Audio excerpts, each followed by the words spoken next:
All right, real quick. This is a really quick and simple, let's call it crash course in time management. And this is extremely important because right now you're in this campus, you're in this section because you have time, but you don't necessarily have a lot of extra actual capital to invest money, that sort of stuff. That's okay because time is the most valuable resource anyways. And if you invest it correctly, you will get what you want in life. If you fail to invest it correctly, you will never get what you want.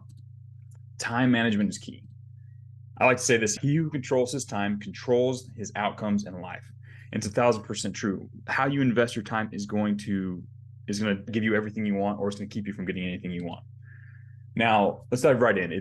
There's a really simple way for you to take complete control of your time. This is something that most people don't do. This is something that every successful person I've ever met does. You start using this, you're going to start seeing massive changes in the outcomes in your life. You're going to get way more done each day. You're going to progress through the boot camp faster. You're going to land clients faster. This is key. This is a good important step you need to take. And that is before you can even allow yourself to fall asleep and let your head hit that pillow, you must plan what you're going to do for the next day. And it doesn't have to be terribly complicated. A simple list on your phone in an app, notes app. I do pen and paper. I sit down and I write down tomorrow I'm going to do, and I write a checklist of things I need to get done that next day. It's really simple, but you decide logically what you're going to do the next day. You deliberately plan, what am I going to accomplish tomorrow? And the reason you do this is because if you don't, what's going to happen is you're going to wake up, you're going to start going through your day, and you're going to have a desire to go do this. You're going to have a whim to go do that, and there's going to be and those things will take you away. And if you have a deliberate plan, that's a lot less likely to happen. You'll say, no, I've already decided I'm going to do this. You can more easily dismiss the distractions that come. There's another important reason, right?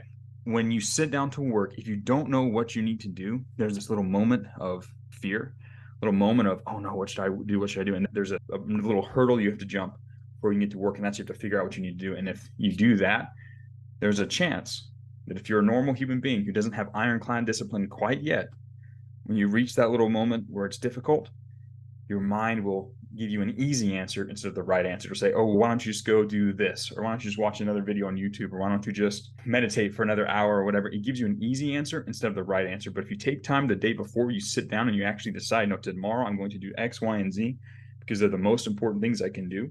Then when you actually sit down to work, there's no more difficulty. You know what you're going to do. So you just sit down and do it. It saves you a significant amount of time.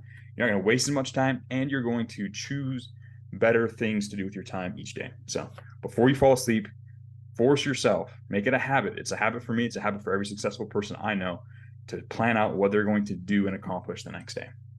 So the next question is, how do you determine what to do? And there's a really cool tool called the Eisenhower matrix that I've been using for a long time to plan and prioritize my tasks. So it's really simple. It's a matrix. So it's not the matrix, it's a matrix. And you have important and not important tasks, and you have urgent and not urgent tasks. Important tasks are things that move the needle, right? They create an outcome. They make a difference in your life, your business. Usually means they're going to get you money in. They're going to lead to you making money. Not important things are just things you have to do. They're administrative tasks. They're little things that have to happen in your day-to-day life. And then obviously, urgency means it has to be done today. There's a deadline. There's something important. There's a client that needs something. There's a homework assignment due that day, that kind of stuff. That's urgent, right? There's an emergency. You've got to pay your rent today or else you're going to get kicked out of your house. That kind of stuff is urgent. Not urgent means it can happen today, it can happen tomorrow. But in the long run, it doesn't really matter if it happens today or tomorrow, right? Now, when you categorize things by these two categories, you'll find some things are urgent and important. Those are things that need to get done today. It's a big deal if they don't get done. They're gonna produce an important result. And those are the things you need to get done first, as quickly and efficiently as possible, because they're what's going to either create a serious problem if you don't get done, and they're also going to give you significant benefits. You need to get those done every day. The other one is, but the real important one is this important but not urgent. And usually these are the kind of things that they're improvements on the system. So if you're operating in a certain way, you're going through the boot camp in a certain way, your skills are a certain thing. This is where you step back, observe what you're doing, and make some strategic moves. This is doing practice to improve your copy. Or this is sitting down to analyze your sales outreach method and see if there's a better way to improve it. This is where you take a step back and you do things that are going to move the needle. Really, these are the things that systematically evolve your business operations or your personal path in life. And these are extremely important, but a lot of times they get drowned out because they're not urgent, right? So you end up spending time doing these urgent things over here, and these fall by the wayside. What you need to do is you need to identify these important tasks and you need to schedule them, right? So Obviously, you need to finish these as quickly as possible, but you need to force yourself, block time out on your calendar where you schedule these important but not urgent things, because this, right, and I colored it gold for a reason, because these tasks right here, these are the ones that evolve. These are what take you to another level. These are the things that change your overall ability outcome. It makes the whole thing go better. So you need to make sure you get these done. Now, there's urgent but not important things. These are just tasks that kind of need to be done, but they're fairly low level. They require low skill. They're not terribly important. And so you need to either delegate them out to someone else, find someone else in your life who can handle these. Obviously, if you don't have money to delegate or pay someone to do this, you need to batch them. You need to put them all into one thing. Like checking your email is important, but not really that urgent. So you just do it all at once. You just sit down and for 5 minutes, you check and finish your email and all that stuff. Boom, boom, done. Whenever you have to do these again, you want to batch them. You want to set aside some time and just go through them as quickly and as efficiently as possible. And then there are things that are not important and not urgent, and you should just delete them from your life. You don't need them. They're not moving you forward, so just don't do them. Like farting around on the internet is not really that important. Just scrolling on TikTok, it's not important. It's not urgent. It doesn't do anything for your life. You want to minimize this, right? So you want to allocate your time to these tasks. You want to do the important and not urgent, and to the urgent and not important. If you do these, also, quick note, the more of these you're able to do, the less of these you have to deal with, right? If you can do things that are important, but you don't have a deadline for it today, if you do those ahead of time, then you don't have to deal with the constraints of an urgent task, right? So you want to spend your time up here on these top two and minimize your time on these bottom two, especially the non-important, not urgent. You want to delete that from your life as much as possible, because any time invested here gives you no return. Any time invested in these top two gives you an important immediate return. The best is obviously these at the top. Anyways, this is a filter. The Eisenhower matrix is a really important tool to help you sort your tasks out for the day and figure out which ones to prioritize and which ones to add to that list you make before you go to bed. So another really important step here is to define what I call your time investment plan. And that's where you just sit down and you just block out time on your schedule, right? You say, okay, I'm going to wake up at this time. I'm gonna get to work at this time. I'm gonna do this at this time. I'm gonna do this at this time. This is where you take that list and you actually apply it to how much time you're gonna allocate to each task and which time you're gonna allocate to each task, right? Now, obviously, this plan might change a little bit, but just sitting down and doing this, it helps you understand, okay, I can accomplish these tasks because I've set aside this time. I'm going to invest this amount of time in this task. And also, it gives you the advantage because it helps you take advantage of what's called Parkinson's law. This is what I call the beat the clock game. So if you have a defined amount of time for each task that you're going to accomplish, you can take advantage of Parkinson's law. Parkinson's law states the work expands so as to fill the time available for its completion. What that means is if you allocate a whole day to a task, you will somehow magically find a way to spend that entire day on this task. If you allocate 15 minutes, you might be able to get the same work done. Some of you guys have seen this as you've gone through normal school as a kid, where you would often procrastinate a project that would take other people 3 weeks. You could do it in a day because it was due that afternoon. And you can use this to your advantage to be more efficient with how you use your time. If you block off time on your calendar and it's a challenging time, if you set a challenging time limit for your tasks, it allows you to cut away the unnecessary elements, the things that other people would waste their time on, the things that aren't necessarily critical to getting the task done, and it makes it more fun. So set a timer, say, okay, to finish this homework assignment, I'm going to spend 35 minutes on it. So you set a timer and I say homework assignment, I mean like missions or the practice throughout this boot camp. So as you're going along and you're doing, let's say you have to write an email, right, for one of the practices. Instead of saying, okay, I'm going to spend an hour trying to come up with a good subject line, just say, I'm going to spend 5 minutes and see if I can come up with a good subject line. So you set a timer on your phone, and then you race that timer. You try and complete the task before the timer. Sometimes you win, sometimes you lose, sometimes you have to adjust your time, but you want to find a challenging time constraint because that time constraint forces you to bring your A game. Deadlines are powerful, right? They're an extremely powerful tool. If you can set micro deadlines for micro tasks, you'll find yourself pushing through tasks significantly quicker and more efficiently. And with this, you want to stay adaptable, right? In life, what's his name? Charles Darwin, the guy that talked about evolution. He didn't necessarily say that the strongest are the ones that survive. He said the ones who are most able to adapt to the constraints of their environment survive. It's being most adaptable that lets you succeed. Things are going to come up as you go through your day. The famous Patton quote: "No plan survives first contact with the enemy." Things are going to come up. Things are going to happen.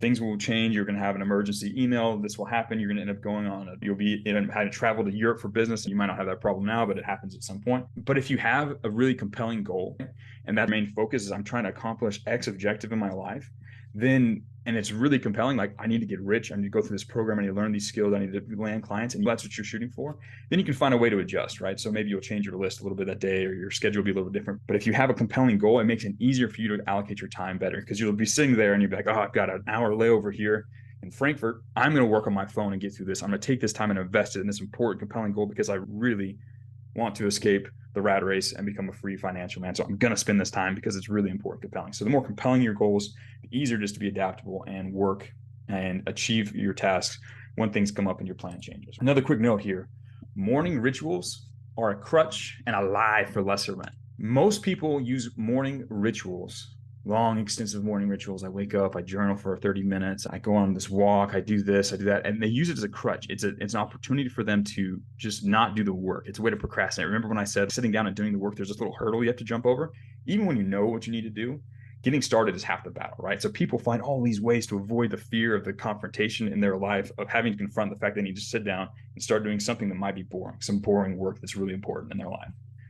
Most people use morning rituals as that. So you don't want to use morning rituals. You need to understand that the people who are crazy about morning rituals are typically people who are afraid of doing the work. And you cannot be afraid of doing the work if you really want to be successful here. Because in the long run, winning, being successful, becoming a very skilled and high-paid copywriter, for example, developing the skill is about putting in the most reps. Whoever gets the most work done in the same amount of human years wins. So you want to just get up, or when you sit down or get back, when you have your time to dedicate to copywriting, you just want to sit down and get straight to work. Let lesser people worry about their morning rituals. You just get the work done. If you get more reps done in the same amount of human years, then you beat everyone else. That's really the competition. Who can use their time most efficiently, get the most work done in the same number of days, weeks, and months? Who can do it the most efficiently by focusing on the most important things? Whoever can do that, they win. Those are the people who are able to accomplish great things, develop the level of mastery they need to become successful. An important concept too, and this is part of our core values here inside of this campus, is when I'm awake, I'm working, right? You want to devote every available second to doing things that will move your life forward. If you have a strong, compelling goal, if you really, truly desire to be successful, you will find a way to invest all of your waking time into something productive, something that will reward you and something that will give you an ROI, something that will give you a return on that investment of that time. When I'm awake, I'm working. I wake up early, I sit down, I get to work because I have compelling goals and I want to achieve them. You should do the same thing. When I have free time, when I find myself sitting there with my phone, I find a way to work. I find a way to get things done, things that are productive, right?